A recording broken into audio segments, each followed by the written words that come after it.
Hi everyone. First of all, I want to thank you all for sticking with us till the end.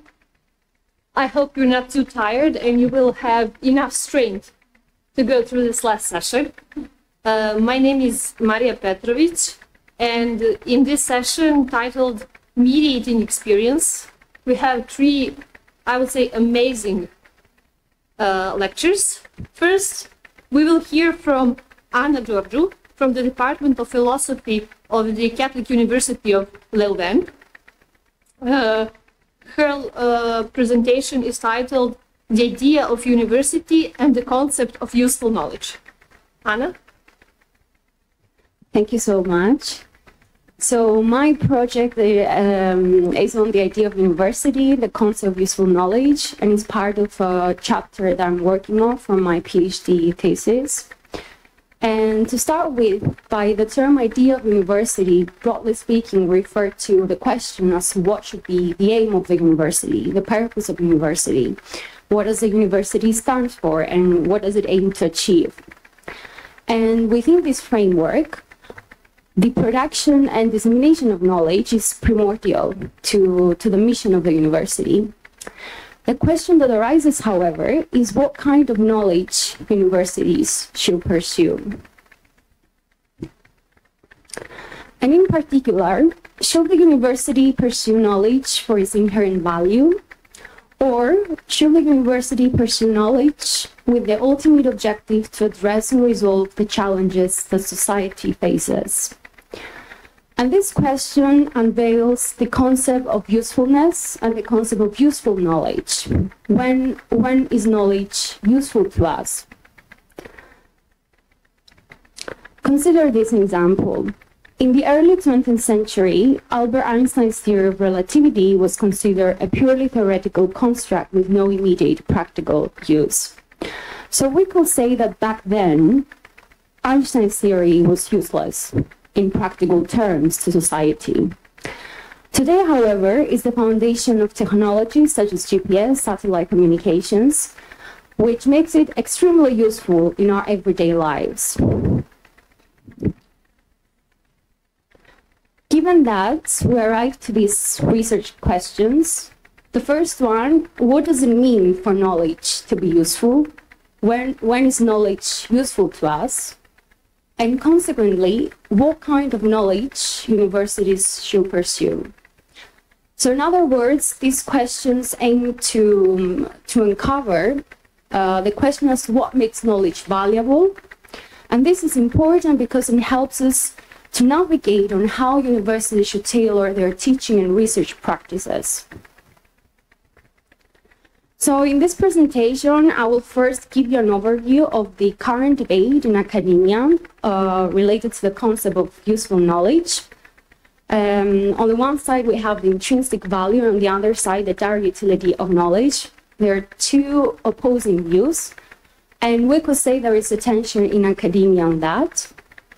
And in the second part of the presentation, I will re-examine the conception of utility as such by revisiting Mill's conception of epistemic utility. And finally, I will make my own proposal as to what kind of knowledge we should pursue as universities. So to start with, in academic literature, on one side, we have the argument that universities should pursue and produce knowledge with direct utility. And by direct utility, we mean knowledge that must have a direct application in practical contexts, such as in industry, technology, policymaking, or any other field where knowledge is applied to solve real-world problems or existing processes and challenges. On the other side, there is a belief that universities should protect the pursuit of knowledge for its own sake. And this perspective provides support for basic research, which is driven primarily by creativity and the intellectual curiosity to further understand our world and to expand knowledge in fundamental ways without necessarily having the concern for immediate or practical outcomes. Going a little bit further in these two opposing views, Flexner was a big supporter of the pursuit of knowledge for its intrinsic value. He strongly argued that knowledge as such is worthwhile because it fosters our creativity and intellectual curiosity.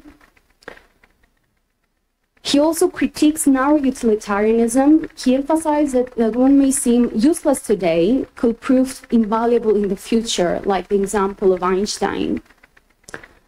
And he also points out the fact that if scientists pursue their research with the mindset a priori on how my research will benefit society or what is the direct impact of my research to society, this mindset, he claims, might stifle our academic freedom and our academic creativity. And as he says, any suspicion of utility will have restricted his restless curiosity, referring to Faraday. In the end, utility resulted, but it was never a criterion to which his ceaseless experimentation could be subjected. So he clearly defended this position that academics should be free to pursue their research simply on the basis of intellectual curiosity and creativity.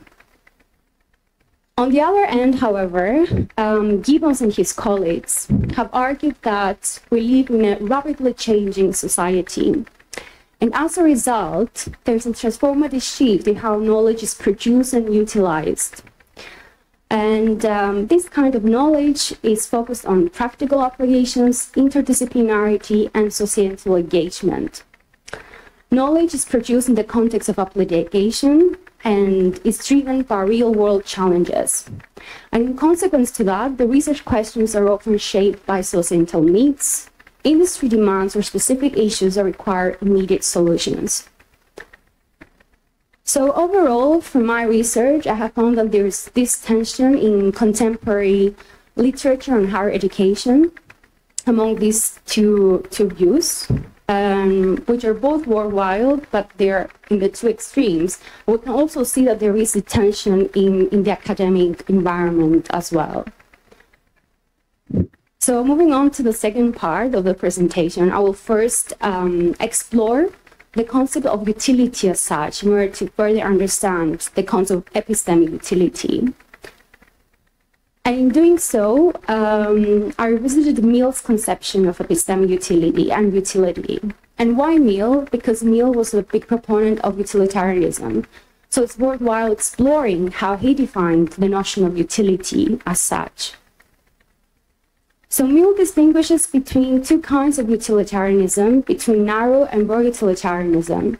Narrow utilitarianism focuses on immediate quantitative outcomes, prioritizing short-term gains and practical benefits, whereas broad utilitarianism focuses more on quality, the overall well-being and long-term happiness.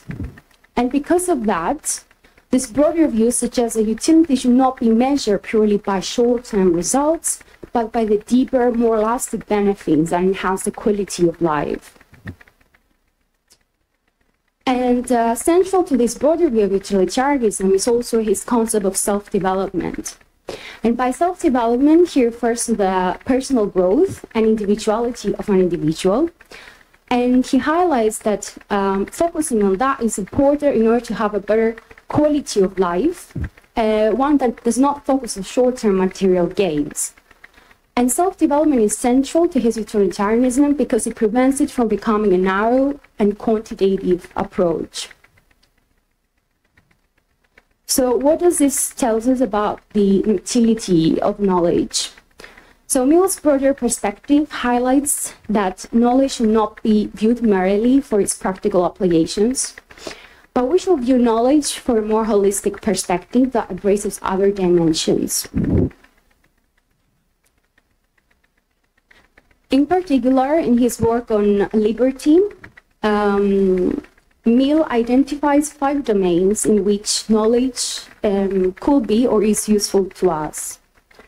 The first one is through the discovery of truth. Through knowledge, we discover the truth into the world. But through knowledge, we also strengthen our true beliefs.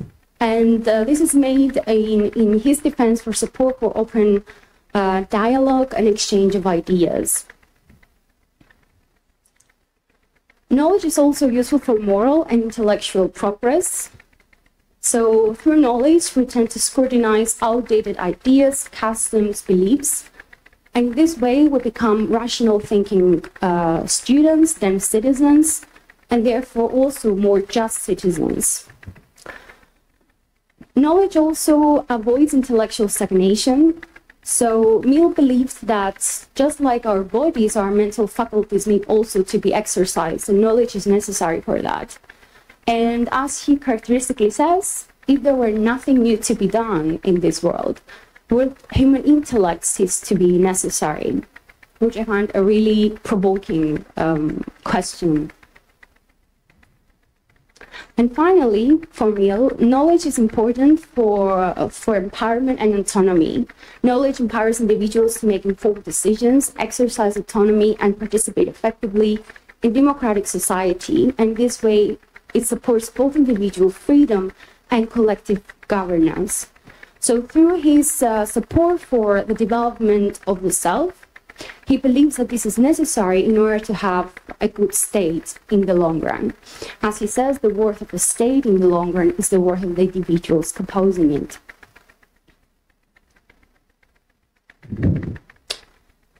So by exploring Mill and revisiting this concept of utility and epistemic utility, my proposition is for a pluralistic understanding of the usefulness of knowledge. And I present you here my typology of epistemic utility, one that acknowledges the value of both direct utility of knowledge, but also the indirect utility of knowledge. My justification for the direct utility of knowledge is a new kind of relation that science and society, is a new kind of relation that we find between science and society.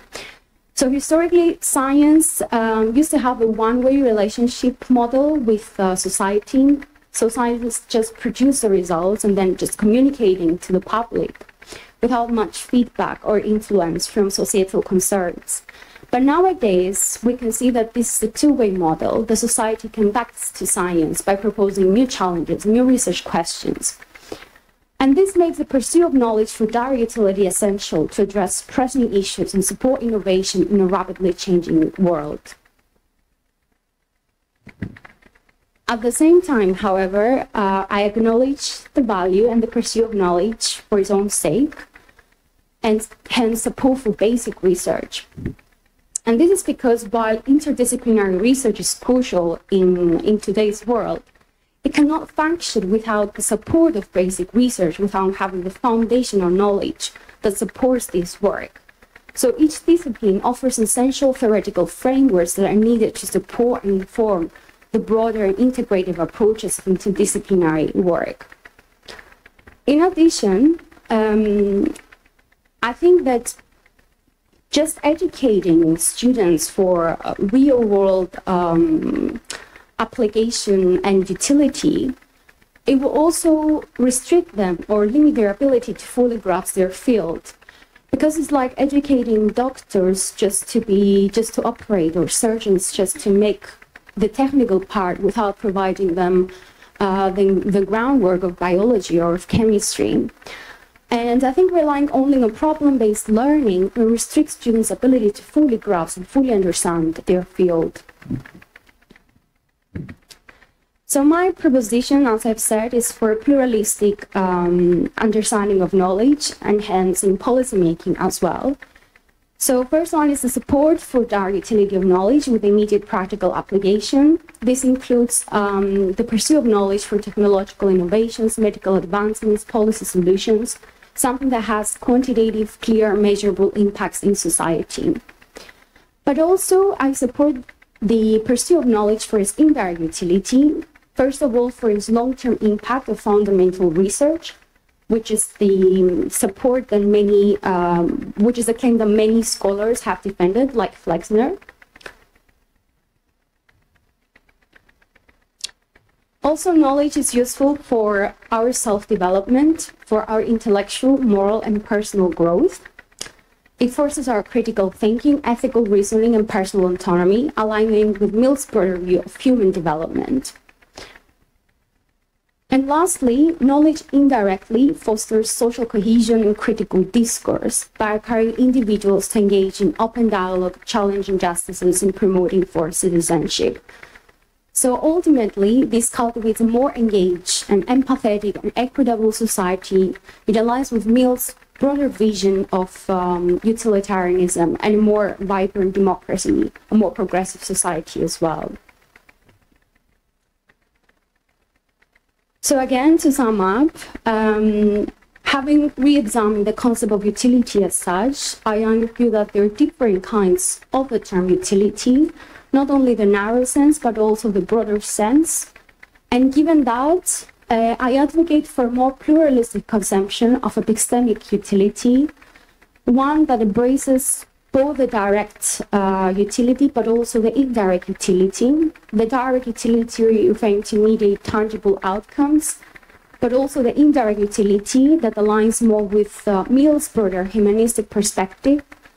It acknowledges the long-term intellectual, moral, and cultural growth. So to sum up, I first presented to you the debate in academia, the two opposing views on useful knowledge.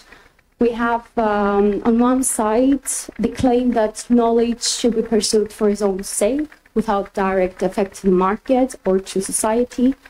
And on the other side, that knowledge should be useful in a narrow sense, in the sense that it must have a direct impact in our everyday life into society. I have argued for a balanced approach, a pluralistic model that acknowledges the value of both perspectives. And I believe that by embracing both perspectives, universities can remain relevant and contribute both to the individual fulfillment, but also to broader societal advancement and progress and needs of the society. Thanks a lot.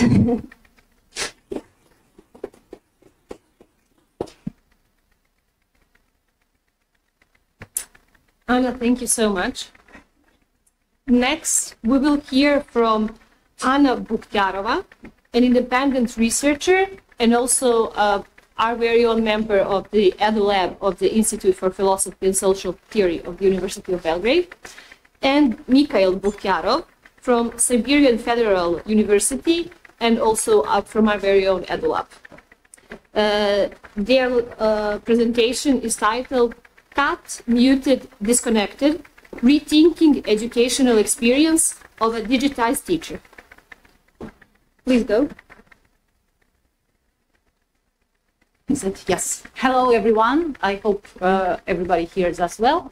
So once again, this is Mikhail Bukhtoyarov. He has lots of experience in working for different universities. And this is Adam Bukhtoyarov. She has similar experience. And let me confess, in the very beginning, I do teach online.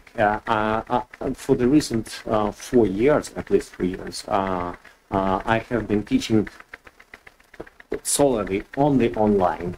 And, well, we wanted to reflect on that, yeah. And I've also been teaching online, some of it. And the topic we are going to present is kind of debatable. So there's a lot of open questions. And we hope you will contribute to our way of thinking somehow. Well, 4 years ago, I believe most of you remember how it was when the pandemic struck the whole world, and particularly the systems of education. And, well, at that time I was teaching the university professors how to work online. I was... professional development courses. In professional development, in instructional technology. So probably if at that time you were teaching or you were learning, you remember that that was not enough. That was definitely not enough to successfully continue education, and well, in many cases that led to disruption. Well, and this makes education online a little bit more convenient. At least very simple recommendation, if you have Zoom classes, have 2 screens, it did work for many colleagues. Why? One screen was necessary for the Zoom session, one more screen was necessary for the content, and the teacher was the third point in that triangle.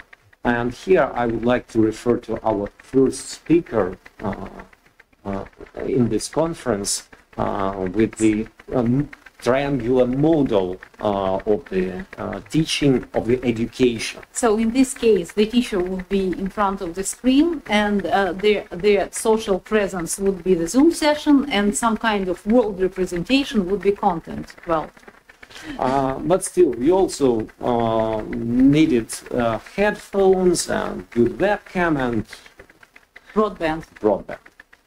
The more lucky colleagues had this, and only rich organizations could afford the chroma key, green screen studio, team of support, and luckily instructional technologists, professionals who could pack the educational content. But that was pretty rare.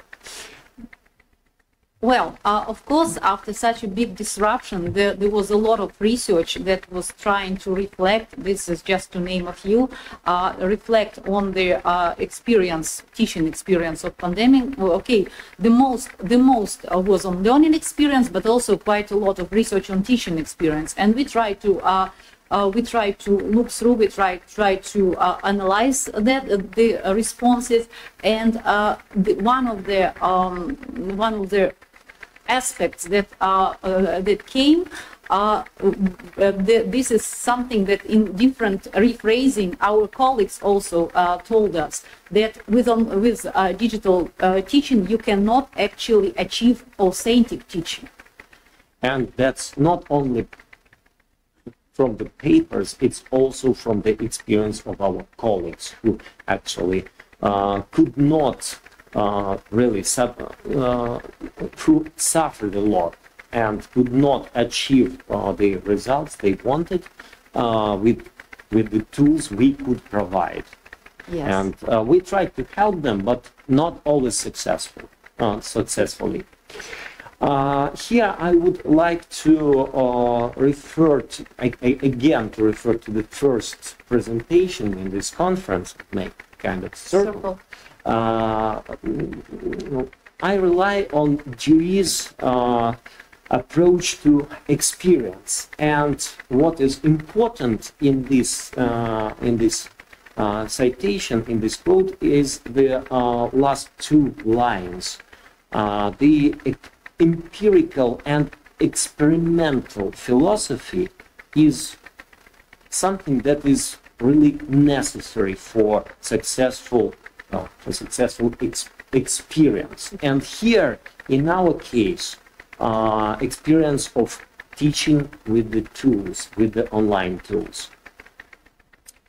And here comes the first thesis related to the online instruction. Educational technology does change this experience. It bends the space. Actually, the distance education is intended to change our perception of space, and it makes the educational experience dispersed. How? Let me explain. The first picture is a representation of a traditional classroom. Yes, usually there are several learners there.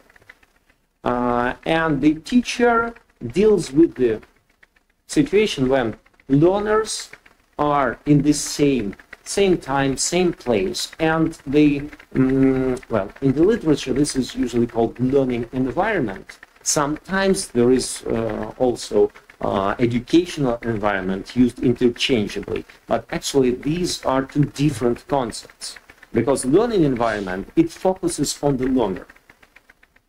And comparing the first one is more about the physical space that is shared by teacher and learners.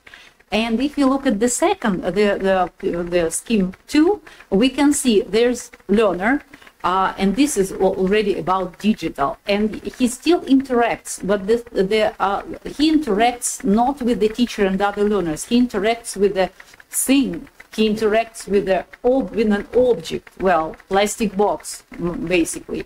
So there's still physical environment. There's still physical environment, and we should keep it in mind. But it's completely different from number 1. But the situation gets even more complicated if we look at picture 3, where we see that situation from the teacher's perspective. Yeah. When in this case, a teacher interacts with the learners, basically he interacts with multiple learning environments at the same time. So it's like trying to control the multiverse. So the learning environment becomes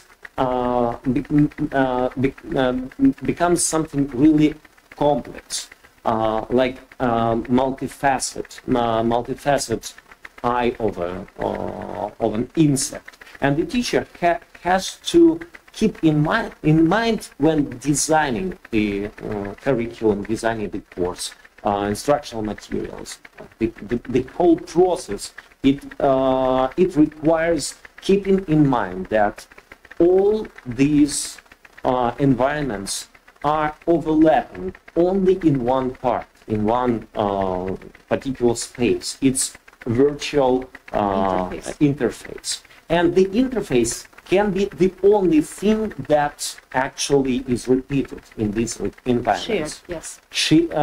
This experience can be hardly called shared experience.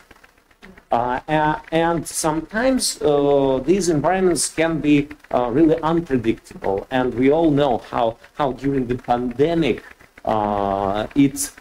it appeared that the actual environment in every family shapes that educational experience. It's not the school, it's not the virtual learning environment that actually makes learning or not learning possible. And of course, the technical issues when some learning experience, educational experience would be disrupted because of their issues on the student side, and that would influence the experience a lot.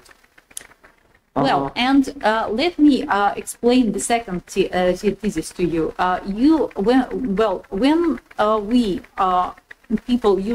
Sometimes when people say that the education is now digitalized, what they kind of confuse two different terms. Digitization would be converting the content into the digital format, some physical content, some physical material. And digitalization would be rebuilding, reconstructing the processes around it, the infrastructure, the processes, the protocols around it, into something new. Well, the second part is hardly happening. What we have, yes, we have the digitization, not digitalization mostly. Of course, this classification can be debated, but usually we deal with the representation of instructional materials converted into digital format for distance education or for more convenient utilization. And digital classroom is actually the copy the physical classrooms with the kind of the same rules or very close rules. And video conferences copy the lessons. So the format, the system, educational system is trying to keep the same formats with completely different tools. And when it comes to the digitized teacher, digitized lectures and digitized interaction of teacher and student, which can be done with interactive tutorials, or right now there is huge movement into the domain of artificial intelligence.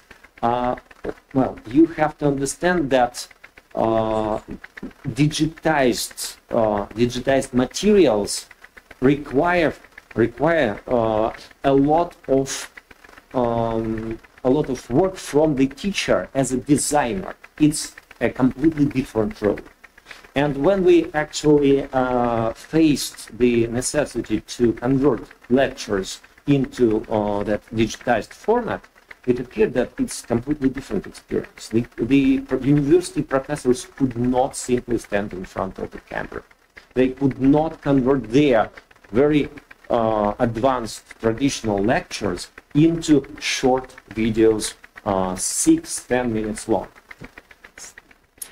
And actually to be a digitized teacher, you need to very often follow some requirements. So of course you need some digital literacy, and if there is no separate role of instructional designer, you need also to have some edtech mastery. You have to consent to various forms of digitization, to name a few: being video recorded, being monitored, being supervised, provide your data, for example, learning analytics. The concept of work for hire, when the educational content that you produce belongs to the organization, and you have a limited or no copyright on it, and sometimes even if you stop working or even die, you continue to be a teacher online. A very famous case from Canada when a student, that became famous in media, after a student tried to write a message to a professor, but it appeared that professor deceased 2 years ago. So the student was shocked, and there is no ethical or legal restriction for the organizations. Usually they continue utilization of such content even after the professor either is retired or does not work in the organization. So there are multiple ethical issues here involved. But still, the organizations that try to digitalize are the educational organizations. They are not not involved into this process. They are mostly trying to digitize what they have: classroom, university or school, schedule, lessons, lectures, and traditional teacher-student roles. For us, the biggest challenge, the biggest question is whether teaching can be digitalized, not digitized, but digitalized. Because perfect digitalization of education means that the teacher is eliminated from the process. So either substituted with the content, video lectures, AI, and so on, or the teacher just disappears and there are roles of instructional designer and maybe some assistant, some facilitator, some instructor, yes, not teacher. And the last thesis. Actually, here we refer to Marshall McLuhan's famous idea about media, the nature of media. But we decided that today we have slightly different understanding of what media is. And I'm really sorry to say, I do love Barlow's concept of cyberspace, but internet today is not cyberspace. Not Barlow's cyberspace. It's neither the home of the mind, it's not the place for the golden rule, it's mostly the place of emotions. without empathy. And it's Definitely absolutely not independent. not independent. It's the place of strict rules, filters, and what about education? Here comes Georgiou again. And I'm really sorry to say, it looks like I mean the whole humanity, we failed both Georgiou and Barrow's dreams and hopes. We do not have simple education. We have constantly evolving level of Technology. complicated, really overcomplicated technology that mishmash of problems related to introducing new technologies and methods related to them. And we do have that beautiful slogan, education. I'm not sure about the reality. Conclusion. And here, yes, here to summarize some conclusion, and this is something maybe to discuss with you later, we think that the teaching experience right now very fragmented with the technology is very fragmented. It occurs in multiple faceted environments. In the environment that is well, this is one environment that includes infinite number of environments. Yes. And what the teachers experience is digitization mostly, not digitalization. Is it good or bad? That's the question, the open question. And what is the major problem here is the teaching autonomy is significantly reduced with the tech. Of course, there's a popular opinion that it gives lots of opportunities. Of course, it does.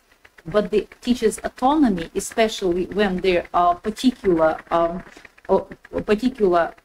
platforms, particular ways of teaching standards are required within this digital environment, digital educational environment. The autonomy is lost. Yes, please. Thank you.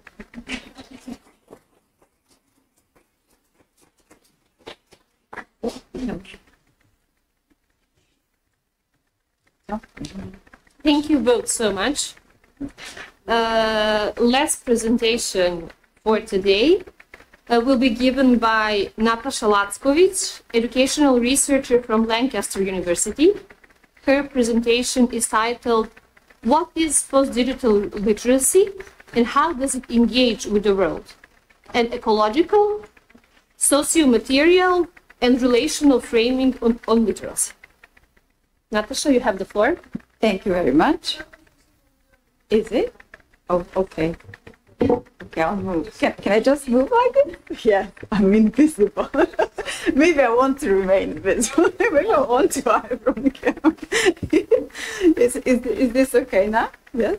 Can you just check? Yeah, okay.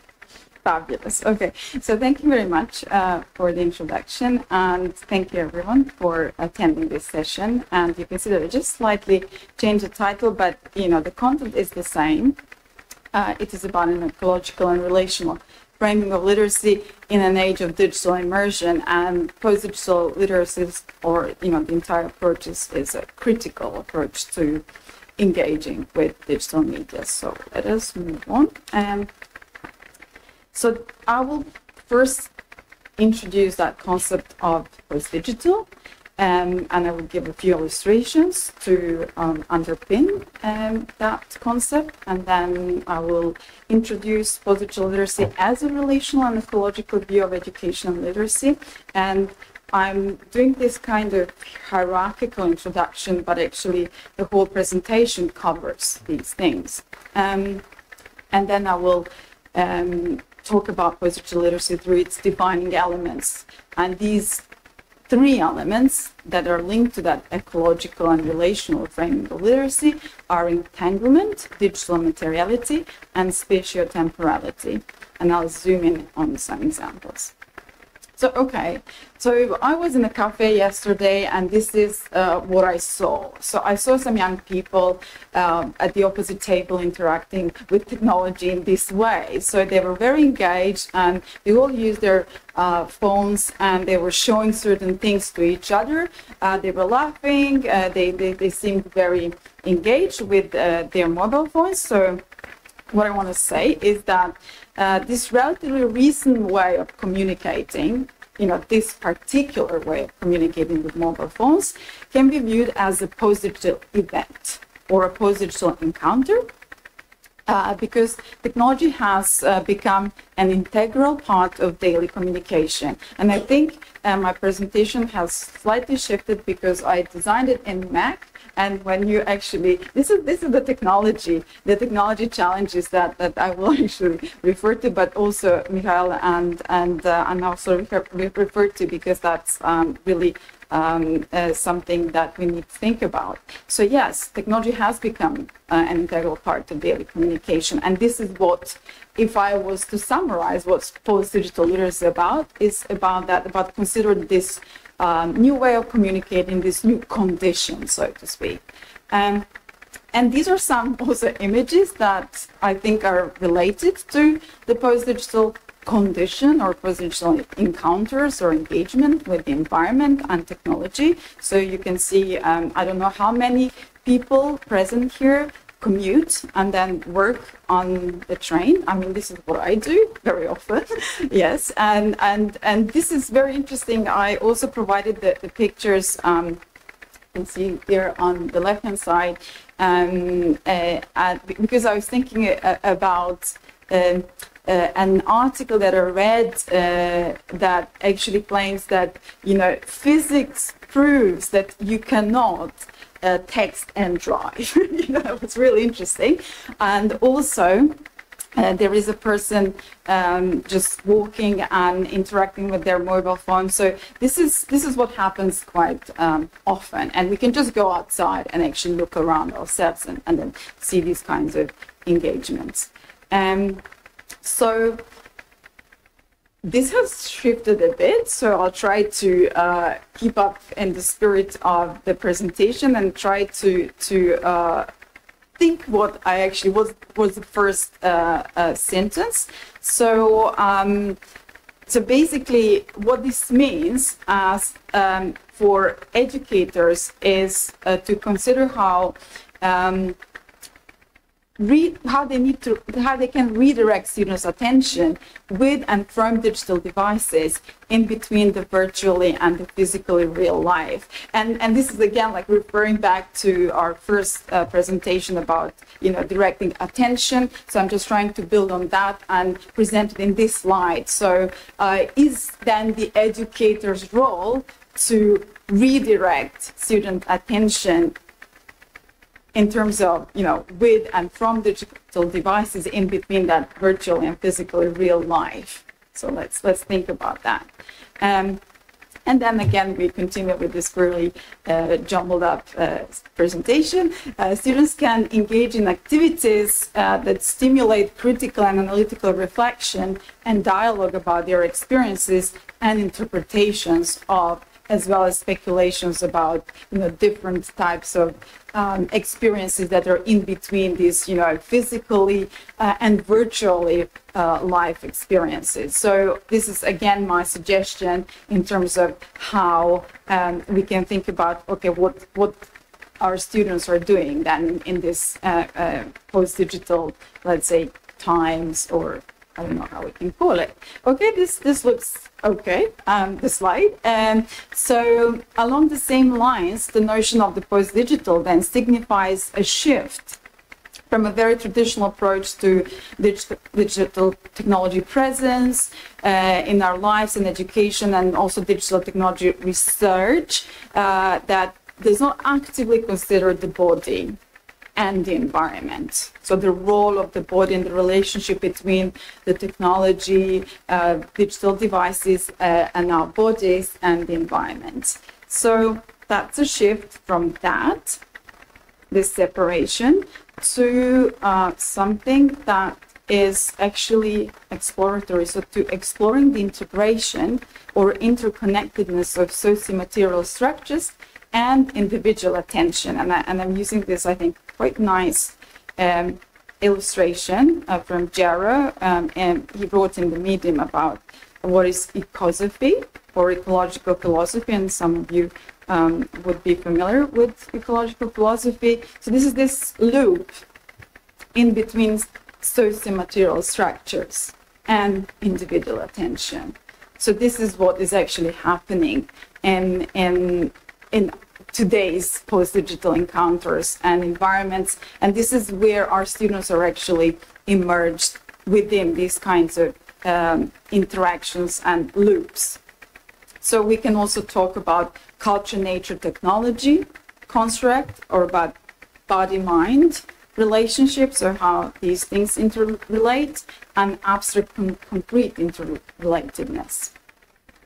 So what is the post-digital then? Just to reiterate, a shift from an approach to digital technology presence in our lives and education without actively considering the body and the environment, to exploring or actively considering the integration and interconnectedness of these socio-material structures and individual attention. So in a way, teachers would operate with these things, try to redirect and engage with students' attention. And now I can also like wave here and engage with your attention, or show something which might be kind of attention grabbing, in order to actually maybe analyze it and get deeper with those representations.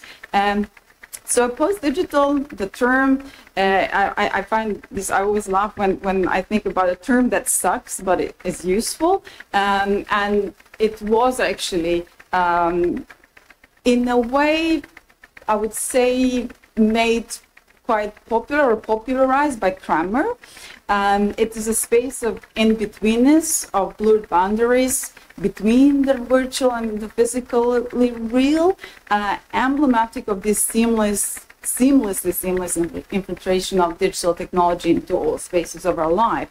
And our students are immersed in that life, in that, I would say, experience of their environment, as well as their experience of education, because even if they do not use their mobile phones, maybe at lectures, they will immediately use it afterwards or before the lectures, and they would have certain things to do that are also, they kind of require, as you were saying, like different kind of digital devices, laptops and personal computers.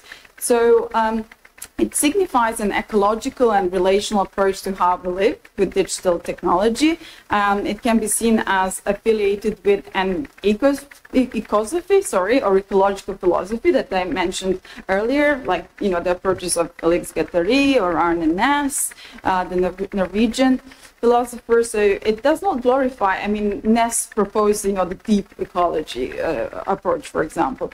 So it does not glorify or promote digital technology. So that's important to say, that post-digital literacies, or the term post-digital, it does not promote or glorify digital technology, but it actually acknowledges its significance, because it is significantly present in our lives and our students' lives, and it engages with it critically.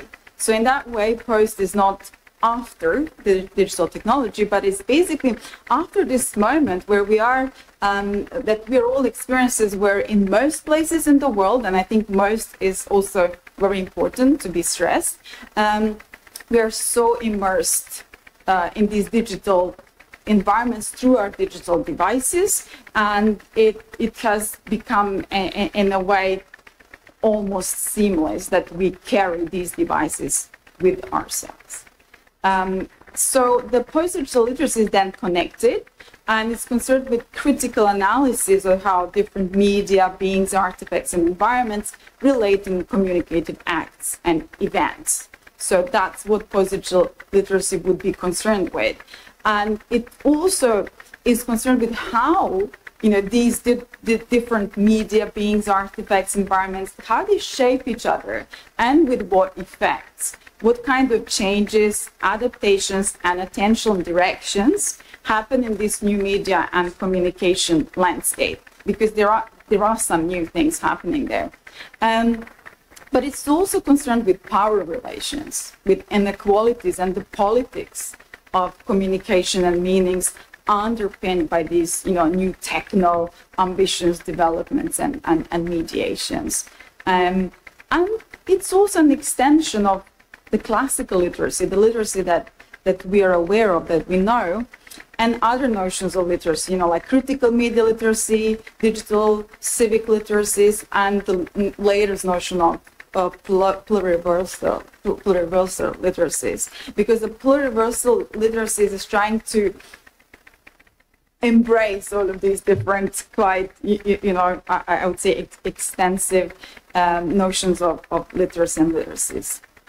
So what is very important and central when we talk about and consider post-digital literacies is the experience of interpreting, of reading and writing that are decidedly more than linguistic.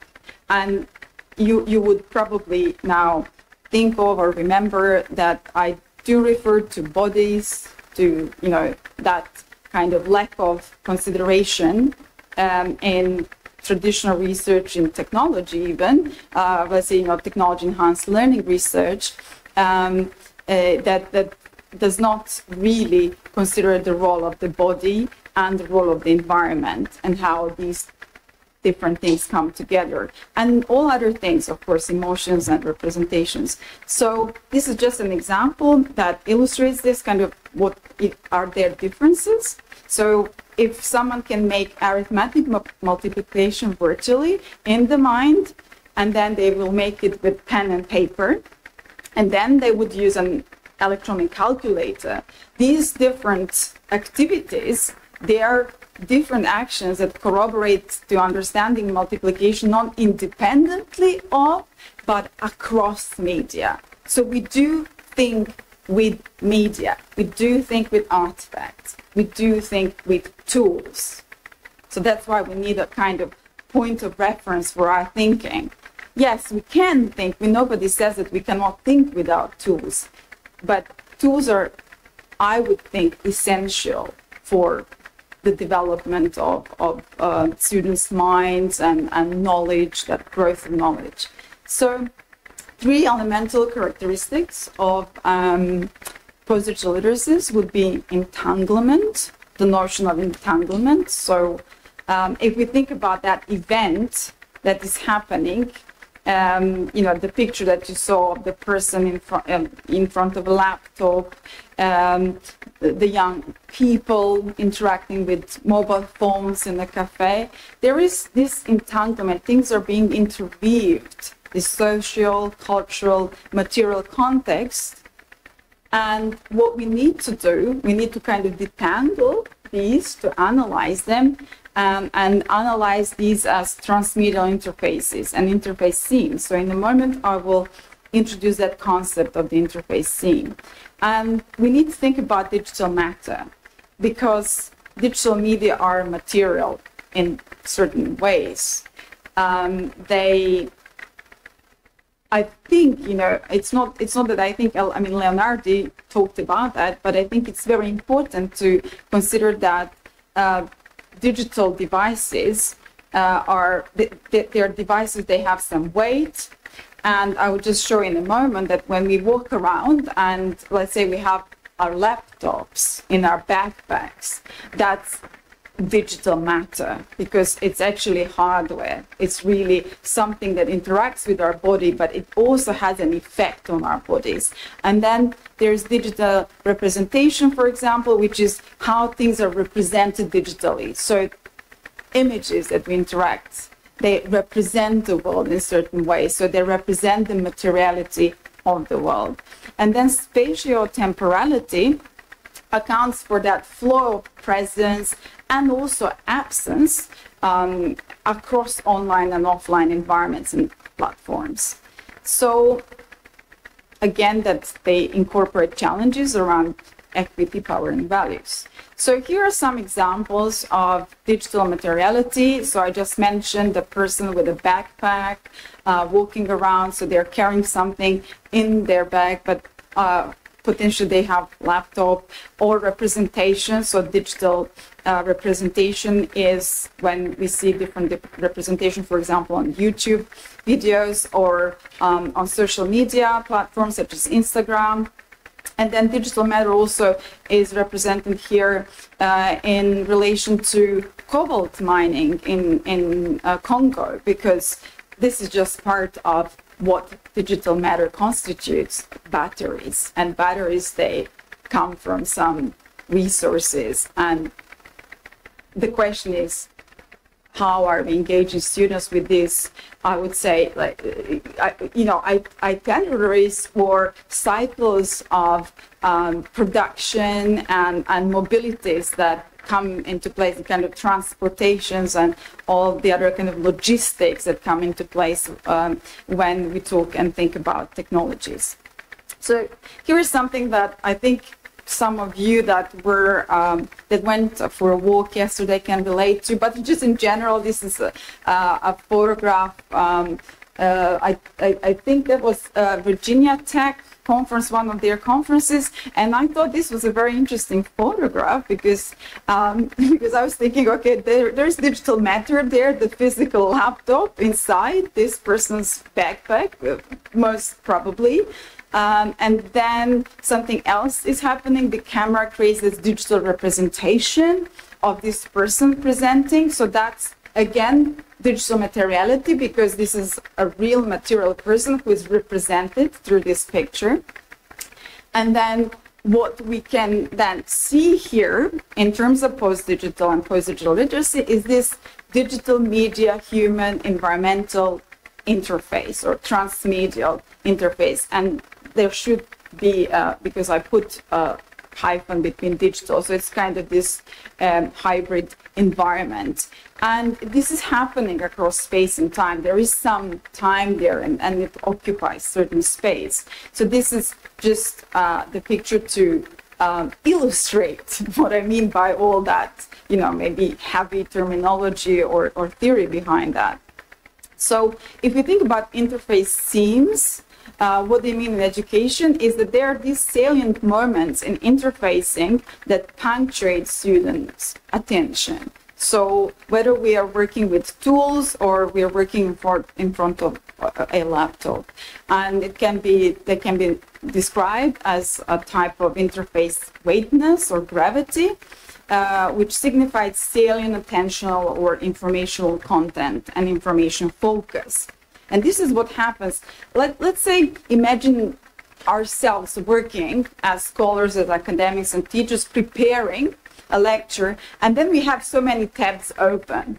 Our navigation of these tabs and our choices is really important, because this is what we mean by themes, the interface themes. We are basically having to choose where to focus our attention on and to actually pull that information from all that sea of text, representations, images, pieces of information, and then go for certain things that we find important and salient. So, of course, more can be said about that. So just an example to whiz through that. It is actually, all these examples are in this article recently published about post-digital literacies. So this is an example from an educational, pedagogical, whatever you prefer, practice and engagement shared by Carrie Campbell, one of my colleagues and friends based at Simon Fraser University in Canada. So he engages students in this walk from campus to forest. And he says that he focuses on post-digital literacy aspect of, this engagement around campus, where they use different apps to actually think and reflect critically but also creatively on the history of that region.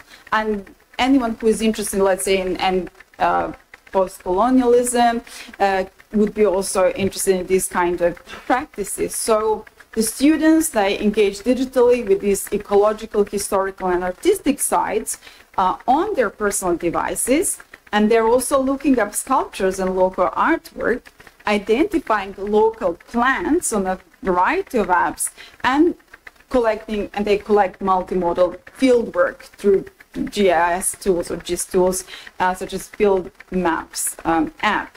So what happens is when they do that, so they're in the nature, they're in the forest, and they use those apps, and they also interact with the environment. So as they go back, he just reflects in the article that they're always reminded to put their phones away and to hone their observation on the forest environment.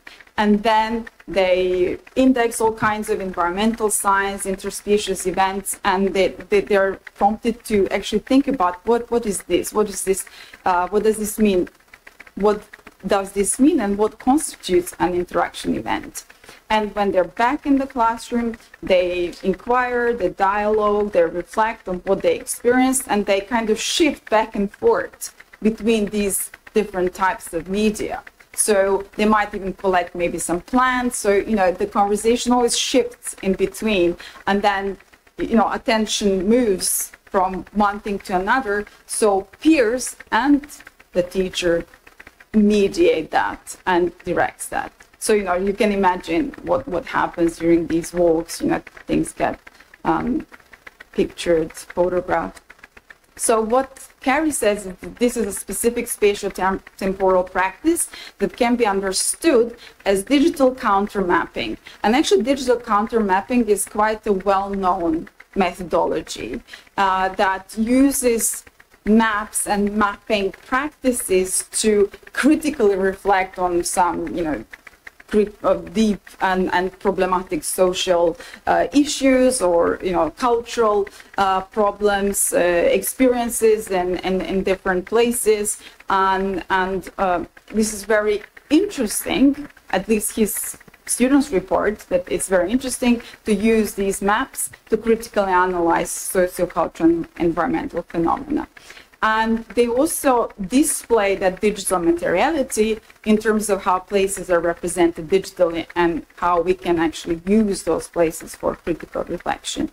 And just to wrap up, so some of these things you can actually read in the article, so I would just want to close this with the conclusion here.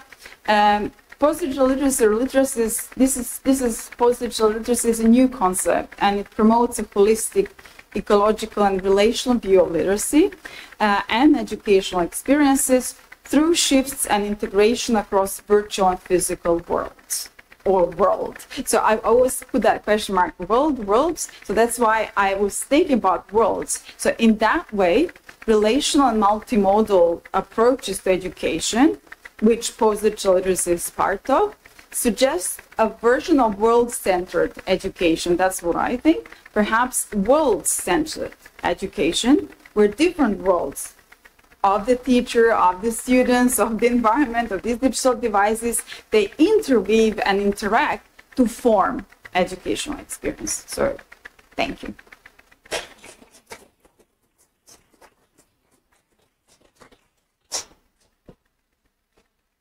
Thank you, Nataša.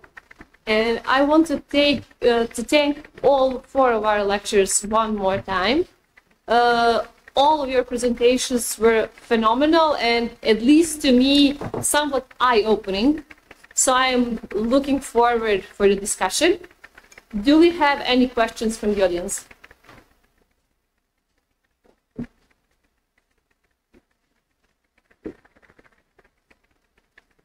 Go. Well, thank you very much. I would just want to, I thought about the first presentation, and I want to problemize it a little bit, because I'm not sure that this perspective on utility is the right perspective to think about universities and thinking and researching in universities. So in Humboldt University, we had in the 20th century Fritz Haber. He was Nobel Prize winner in chemistry, and he was strongly engaged in developing the poison gas for the First World War, and afterwards he made the foundations for the Zyklon B, which was used by the Nazis in Auschwitz. And his whole family was killed by Zyklon B. So this what he invented.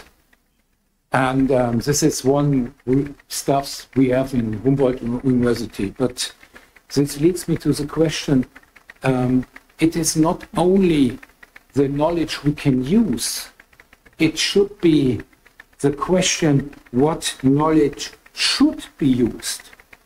And it's not every knowledge should be used, especially in contexts of universities.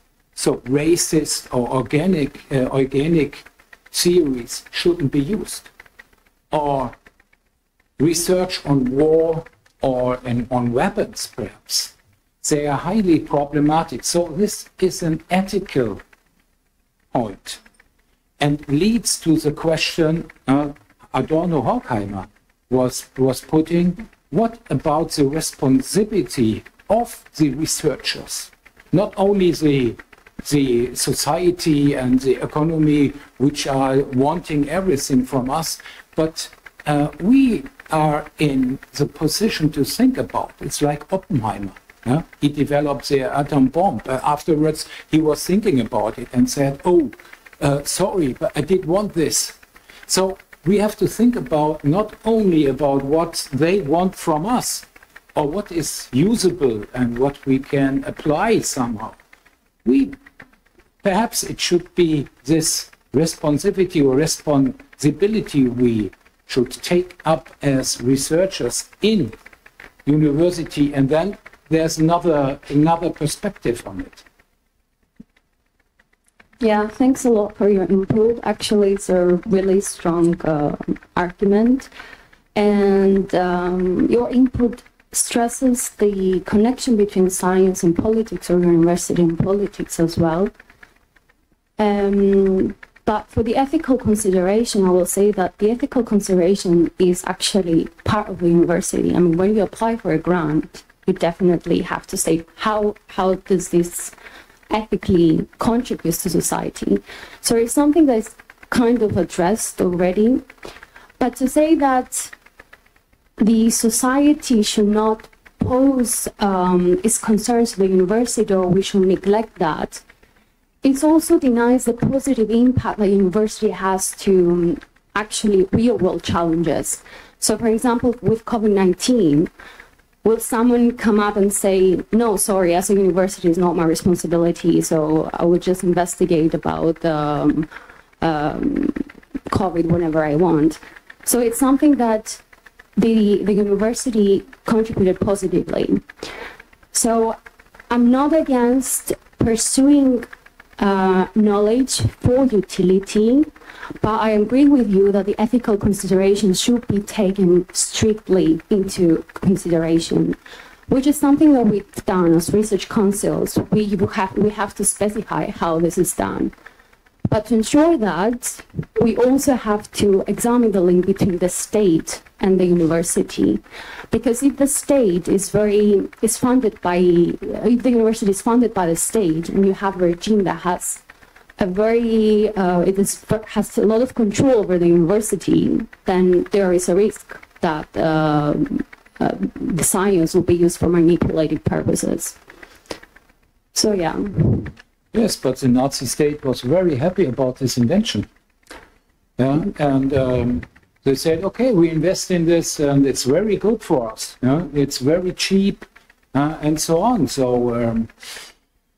Yes, but it was not by the society, it was just by dictatorship, it was by political regime, which was a dictatorship. It was not a need of the society as such. If you ask the population, even the German people wouldn't allow that.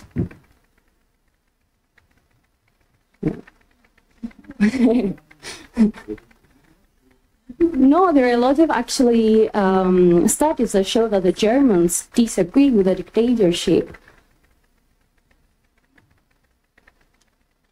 It's only an example. I don't think it's a German problem. It's a structural problem of universities and the relationship to society, to the state, and the responsibility is not only to the society and to the state, you are right, but it's a personal positioning to this as well. It is on the individual, but the individual does not take decisions on its own. This is my point. I think it's not a point of utilitarianism then. This utilitarianism and utility of the knowledge. Perhaps there is some more on the perspective of this. Okay. Yeah, sure. I think it goes a lot to the politics side, that there is a lot of concern whether the politics should be involved in the university in shaping the utility of the university in like manner with the industry and market demands. Yeah. Thank you all. Moving on to the next question. I'm going to try and put a bit of a lighthearted spin on this very heavy conversation. I just wanted to comment that I don't think that modest challenge is actually a problem for your account. Just on the level of argument, the way I understood what you were saying is you were giving us the difference between knowledge as an intrinsic value versus a means to an end. And so you could actually incorporate multi-suggestion by just saying, making an additional distinction and saying within the realm of useful knowledge, we can have what can be used, and then there's a distinction what should be used. And I don't think that's actually a challenge for the structure of your argument, but it is important to consider. And then the question would be, how can you, or how can we distinguish one from the other? That would have been my question. That is a more open question. Now I get it better. And actually, at the very beginning of your talk, you did say, like you made this example about something that wasn't considered useful at the time. I think it was Einstein, and then later it became. And so it is with many things. So I guess even that could be a challenge for your account, that even if it works on an analytic level, it still never answers the question what's potentially useful in the future. But that if yes, because it can always, as you said at the very beginning, it can always change. But I think actually incorporating that distinction is really useful and probably important to do. And then we can disagree on the content level on which one is useful or not. But I think that could be an appeal of your account. Yeah, maybe like a more further clarification on the first. Now I get more the point. Yeah, thanks. So it may be a little more further clarification on what. So it would pursue the knowledge for direct utility. Right. That should also be more clarified for what sake, for what specific purpose, not for bad intentions. Yeah. Thanks. Yeah, and I actually had a question for the second. But for the two of you, at the very beginning, thank you also so much. I also really enjoyed the way you presented. Like, thank you. That was joint attention in action. I really like that. And at the beginning, you were talking about, if I remember correctly, that you said something like teaching online is not authentic. Right? Well, that was the opinion of one of the respondents in the research that we read, and that was also the response of many of our colleagues. We were teaching when they faced the same situation of pandemic, and they experienced some online, some digital teaching. They would say, "Oh, it's not authentic. It's not teaching well. It's very problematic." That's what you cannot achieve the same level, the same experience there. So my question is, what is authentic teaching? Great. This is the secret of teaching. The problem, the authentic teaching, as far as I can understand, when the colleagues and sometimes even parents rely to, is the teaching that occurs in the environment that already succeeded. So if it's school, well, if your parents, grandparents attended school, then this is teaching. So the perception of successful completion of the process. If it's about teachers, who already worked in the environment, in the classroom, for them authentic is something where they succeed.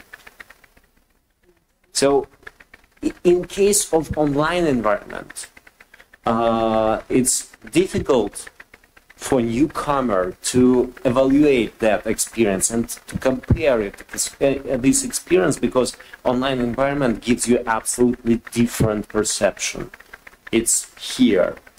That's why I believe that authentic teaching is something that the person actually perceived as teaching before.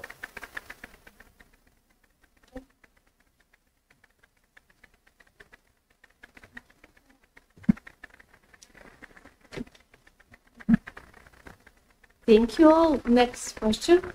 Yeah, thank you. I'll try to be brief. My question is directed to the technological side of the table, but I think it can apply also to Anna's discussion. So if you want to add to it, Anna, you'll be welcome. I was thinking about apart from a thing that happened in the classroom, we have a course that is in the afternoon, so people who work doesn't get to attend the course. So for the non-attending students, we started to do online lessons at the evening. And it was a course that it was called Design of Educational Environments. So it was about the educational environment, and they were at home. So one of the discussions we had was how in actual educational environments we are kind of protected by some forces like family, for example, or the house forces, that the familiar forces, for example. And it was a problem for making the lesson at home, right? We were having this discussion. And one of the students said, yeah, it's right. So we are, the familiar forces are affecting the class. But you know, the educational forces of the lesson are also affecting my house, my living room. I mean, my I don't know, my husband passes by and listen, we have some discussions later. I have to organize my room to be able to do the classes. So I started to think about the opposite. So that's more or less my question about the, and I'm sorry if I sound monothematic because all my questions are about this, but it's the last session, so I allow myself. If you think that these forces that seem stronger forces, like the digital, the technological, or in that case the house, the familiar forces, that seem to contaminate education, could be kind of counter-contaminated by the educational forces in this interface. And maybe the discussion could, I don't know, go a little bit about Anna's discussion, in the sense that maybe our concerns about this market or utilitarian forces invading or contaminating university or educational environments could not also be contaminated by educational forces being kind of greedy, but kind of contaminating market with educational vectors or forces. I don't know, if you think that makes sense, I would love to hear about it. That's a very interesting point about the educational force that transforms the environment at home, because actually I saw a lot of cases when it was not possible due to limited resource or various reasons. And that's why the problem with this multifaceted educational environment is that it's first, it raises the issue of inequality again and to a new level. School is the environment where this divide, this inequality is eliminated. And at home, everything depends on the family. Well, again, technological literacy, technological constraints, which do not, well, they cannot be easily solved. In many cases, it's not even the family issue. For example, there were regions which suffered a lot because of the lack of the internet, simply. So we have, like, those educational forces, actually, they transformed, and the content of education became shifted. So people started thinking not about the, I don't know, chemistry lessons, biology lessons, physical training. They started to think how to actually digitize their physical training. And there were funny examples when students had to do exercises in front of the camera and record the video for the teacher, so the teacher could see how they do the exercises. Well, and there were even cases when it ended not very well because the environment is not suitable.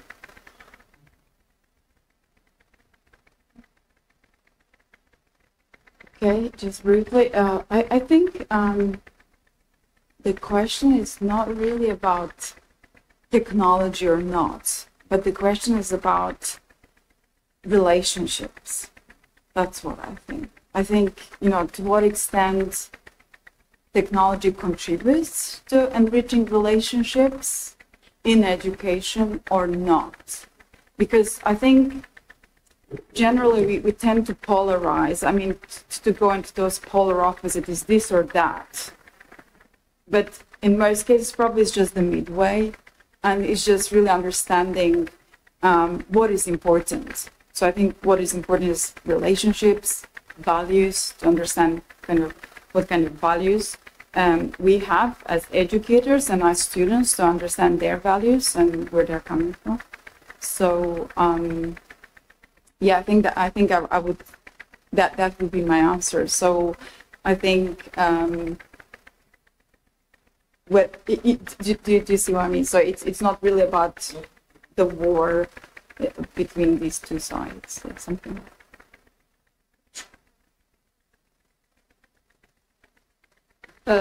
Thank you. Does anyone want to continue on this question? Or we had someone, I think you asked, yeah. No, I was thinking about control over knowledge, and I came to think about the book of author called Benjamin Lacković, who has been writing about how to control something which is first good stuff and then becomes bad stuff later on. And that is uncontrollable, of course. And it can be used in the industry. It could be good in one place and bad in the other.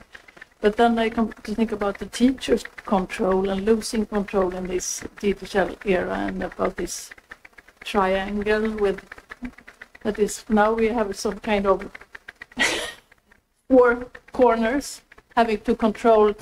I used to go when I sit down and talk with people about knowledge. I Google it quickly, and everyone was annoyed because we should talk about it instead of Google it up.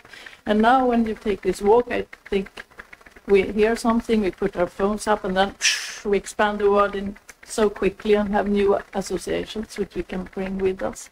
But what happens, my question is, with teacher role when those associations is going on in the heads of what happens with the... Okay, I think that's for me. Okay, about the work.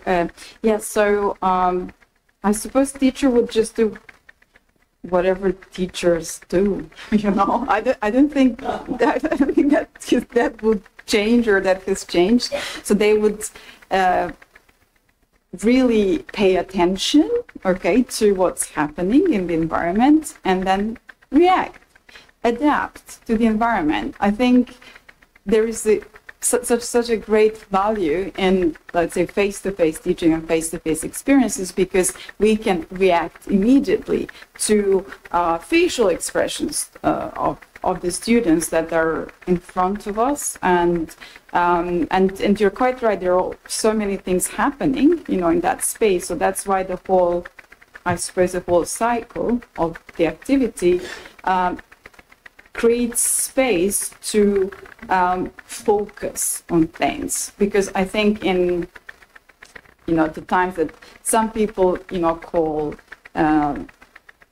the economy of attention, you know, and things like that, where everyone is competing for people's attention, and a lot of people talk about that when it comes to digital, you know, media and you know, just harvesting our digital labor for third parties and for other people's wealth. And I think it's important to slow down. And I think that's probably the role of the teachers, to slow down these, I would say, really, really hectic processes, and then support or help, in a way, if that's the best word, students to then, with that focused attention, reach that deeper critical reflectivity and creativity as well, because they are creating artifacts, and they feel very happy about that process of creation. Because today a lot of things are about consumption and not creation. So that would be my thinking about, you know, what the teacher does, and then kind of trying to focus students' attention to, you know, that process of deeper reflection, and how they can engage with their own creativity, with their own thoughts, and of course different things that they think, you know, the students, you know, like the curriculum, you know, wants the teachers to teach about, and things like that. So yeah. I just want to add a little bit about control from different point of view, because when we talk about, you know, the triangle, and we were actually discussing that in digital experience, in digital educational experience, they would probably, in many cases, there would be one more corner. That would be instructional designer, somebody who would, you know, prepare the educational content, and this is from, like, it's significantly changes the role of a teacher. Sometimes teacher just becomes instructor, who is using something that was already pre-created, like created for him or her, and again, it contributes to decreasing his or her autonomy, because this kind of the role of a teacher would be also fragmented. So these two functions would be separated. So this, and again, control. Do you control what you're teaching? Do you control, like, what is it? What is it doing? What is it? What are the limits of your autonomy as a teacher? So how does it shape your experience again? Thank you. Next question. Yes, thank you very much for the three presentations. I think we're not using digital devices, but we are multifaceted here, like going. It's a bit tricky, and I hope I'm not too incoherent. All this coffee makes me a little jumpy, but let's start with the first presentation. So maybe in addition to the discussion with Malte, and I was just want to add that the idea that society can bring the problems to university, and you know, I think that that's a complicated notion. I think there's no society. I mean, it's like the dictatorship of the proletariat. I mean, someone comes and speaks in behalf of society, and I think we are now witnessing all this. You can call it in many ways, but maybe the problem of fake relevance. That in order to get a grant, you have to say this is relevant. I'm going to solve this, and it creates a structure of talking about things that, you know, you're pretending that you're solving something, but sometimes it's not about solving something. It's about understanding something. So, and there's an additional tension. I thought that was my reaction to this. And then I think the other talks and the digital experience, I think we can go in many ways with the authentic, what is authentic, what is not authentic. And maybe it's a question or a compliment that maybe what is really interesting is to try to compare the two different experiences of traditional sort of, you know, in the flesh experience and the digital. And this kind of hybrid, like the example of the walk, there's possibilities. It seems exciting, but it seems that there's this tension with the normal process of attention and lingering in one thing. So you have all these young people, you know, at the peak of their powers and sensibility, and they're walking with the phone, mediated. Everything's mediated through this thing. And I would say that one important difference is that whatever you are externalizing in the phone doesn't belong to you the same way as when you incorporate it. So I think that is a fundamental change, and I guess it relates to authenticity, that maybe things do not touch us the same way. Things go too fast and we forget about them. And we have become, you know, very, you know, we have digital literacy and we can access all sorts of information, but we're not really there and we don't really care. We're just consuming. So I think that could be one way to contribute to that.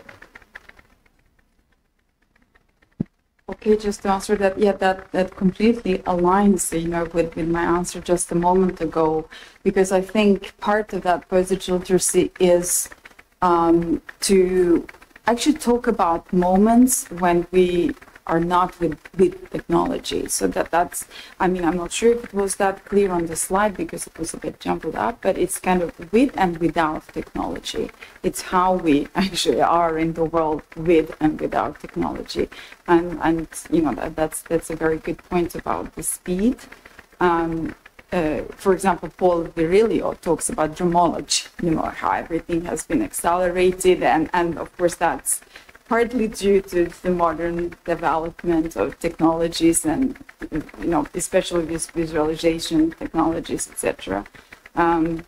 So it's an interesting thing. So it is indeed then the effort of the educator to slow down and to find, you know, time for different, like a bit more diverse experiences, and then, you know, slow down that pace of very fast information consumption that is actually mediated through these digital devices. So definitely that's a critical, you know, point of view, and this is also what I personally think that post-digital literacy is about. It's about actually working with students to think about these things, and then to also create space when they are not with technology. So for example, on that walk, they actually do spend time without phones, and they just move them away. And actually it was one of the quotes that actually students themselves actually remind everyone that, oh, now is the time that we, you know, don't use our phones. We need to really now interact with the environment differently. And then when they're back, then they reflect on, okay, so what's the difference, what that means, etc. So yes, definitely.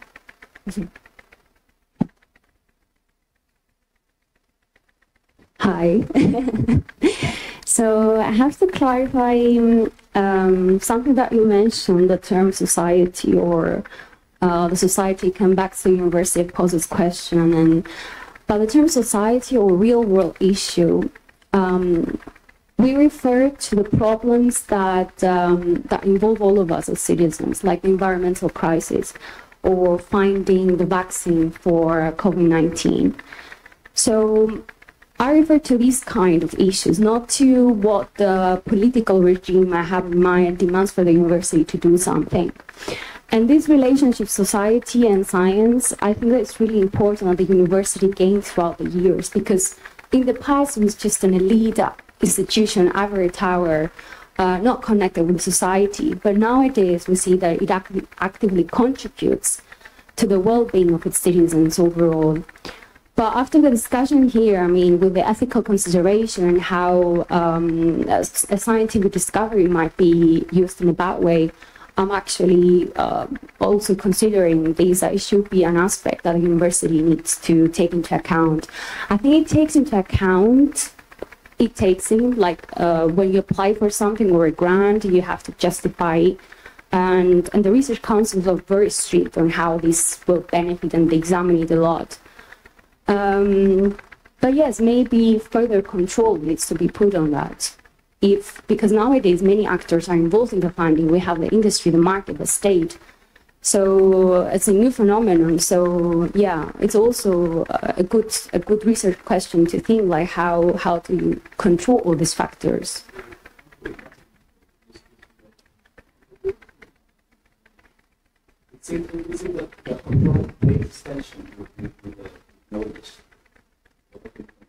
Yeah.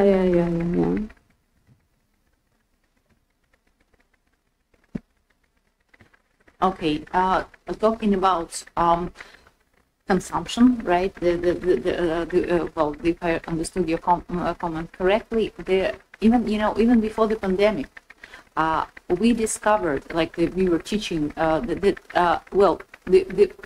idea was that the people who were so-called digital natives, they would, learn technology early, and they would be technically advanced, and they would be like, smarter.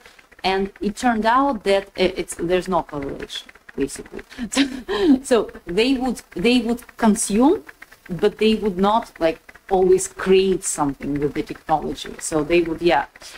And coming back to learning, once again, quoting our so popular here first speaker, he said that teaching is more like a pointing to something. So it's the manipulating of the attention.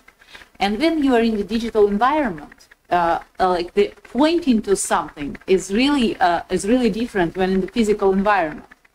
So how would you point to something when you have like multiple windows, this and that, and pointing in this context is very challenging. Well, so coming to the conclusion, this that requires for the proper digitalization, that requires complete reconstruction of the whole process. When either with AI assistant or somehow else, but simply, well, that's what many researchers say, that just taking the system that already exists and putting it online, it's not efficient enough. Yes, but from the other side, digitalization works perfectly for management. For teachers, no. For some learners, it works. For some learners, it works actually, because for those those who would get access to at least some learning when they cannot present physically, that is actually beneficial. For administration of many educational institutions, that's a perfect tool. Yes. For teachers, problematic. It's more of a loss than a gain. This is the point.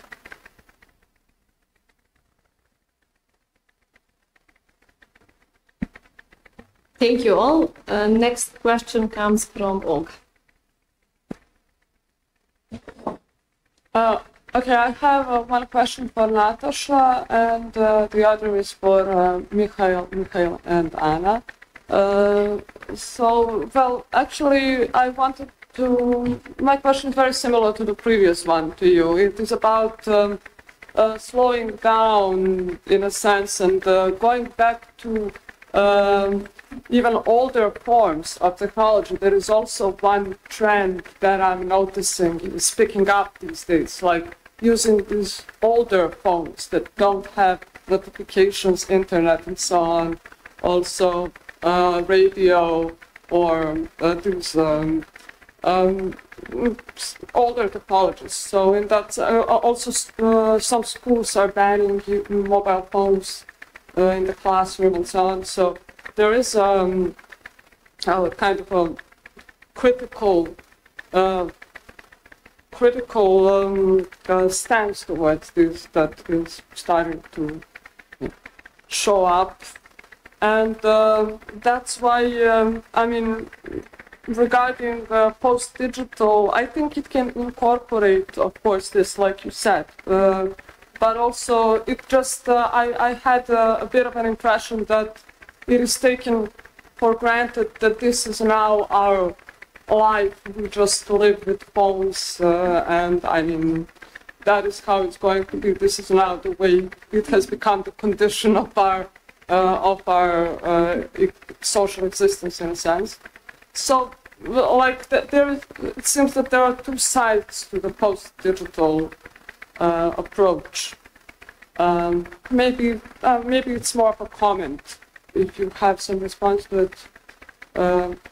Yes, thank you, Olga. That's really interesting because it is indeed about that, and we actually have some recent engagement, you know, with this concept of the post-digital, in relation to other than digital or more than digital. So, you know, whatever that is, artifacts, just meeting people and having a walk and things like that, and you know, what that means is in that sphere or conceptualization of the post-digital. So you're spot on, you know, with that, and it's certainly the case that there is some resistance, as you say, you know, to go back to some older technologies. And I was quite, you know, delighted to see the typewriter just upstairs. I was like, yes, typewriter. You know, so I think it's this is exactly the thing. Digital technologies are just, you know, one of very many, I would say, artifacts or tools that people use or have invented, and yeah, that's definitely the stance. That's my understanding of post-digital, you know, like the whole approach, because there is a journal of post-digital science and education that if you have a look at the journal, I think the authors do critically engage with the notion of you know, digital technologies and that whole package. And in the past, I have also written on the slow movements. For example, you know, why it's important to just slow down and then engage with things in depth, and you know, and this is actually quite difficult in you know, the modern academia, and when we are so much under pressure to perform, you know, all the efficiency measures. So I think it's difficult, you know, to juggle these things, but I'm always thinking that yes, we need to resist, you know. Yes, thank you. And the second question, just if you could clarify a bit the distinction between digitized and digitalized teacher in terms of experience of the teacher, him or herself, and the experience of the students, to how students experience the teacher. Okay, digitized again means something that was in physical reality and then converted into digital. So basically, when teacher is digitized, the teacher is recorded. Some functions of the teacher are just converted into digital. And when the education is digitalized, it means that the functions of the teacher can be performed without actual teacher. So in digitalized education, it can happen, like it can happen without a classroom. It can happen without school. It can happen without teacher. So it's built in a different fashion. So the technologies, it's like post-digital, when we just don't think that we need it. So for the teacher, this is the problem. For the teacher, it can be the teacher can experience digitization, but I'm not sure about digitalization. Yes, I mean, if I can just comment, I find that really interesting, you know, that the distinction, because now what you just explained, that digitization is not digitalization, but digitization. Okay, it's really, you know, my monthly and you know pronunciation is not serving me today. I think this is. That first example is actually what digital materiality is actually, you know, representing things from the real physical environment, kind of transforming them and then putting them into a digitized form. So if you remember the picture when the person is recording a video of the person in front of them, that would be digitization. And in post-digital literacy terms, that's actually digital materiality. Kind of, it's materializing real life through that process of digitization. So it's related. Yeah. Do we have any more questions? Yes, please. Thank you. I'm super tired, but I tried to formulate something meaningful, and this is for Nataša. So what I really liked in your presentation was the cobalt mine picture, and so something that I think hasn't been asked or discussed more is this the effect that the digital things, all the machines have on our nature, on our environment. And so could you elaborate on what is the role of kind of the awareness of the effects on our nature, and then, well, ourselves as well, because like we need to breathe, we need to eat, and we need to live in a livable climate and so on. So what's the role there, and and what's the role when interacting with the environment? Not maybe just like directly with the stuff that's in front of us, but also with the environment in a more abstract sense, something that's further away. Okay, thank you. Yes, that's very important. I mean, that picture to me is very important because it really points at the dark side of digital matter.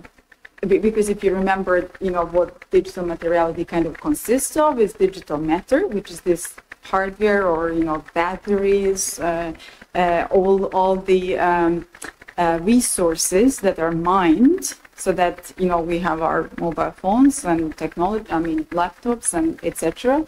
So I think having that awareness, because these things are invisible. Now, going back to invisibility, when we look at the phones, we don't see the mine. We don't see the child in Congo mining there.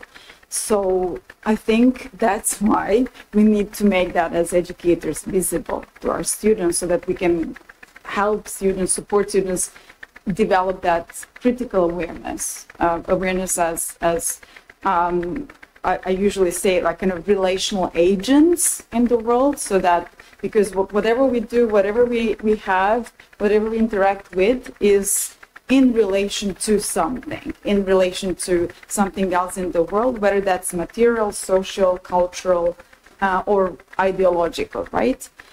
So your point is really good, because I think we're not yet at that stage when these things really live in education, these kinds of quite, I would say, relational, and complex ways of reflecting on things.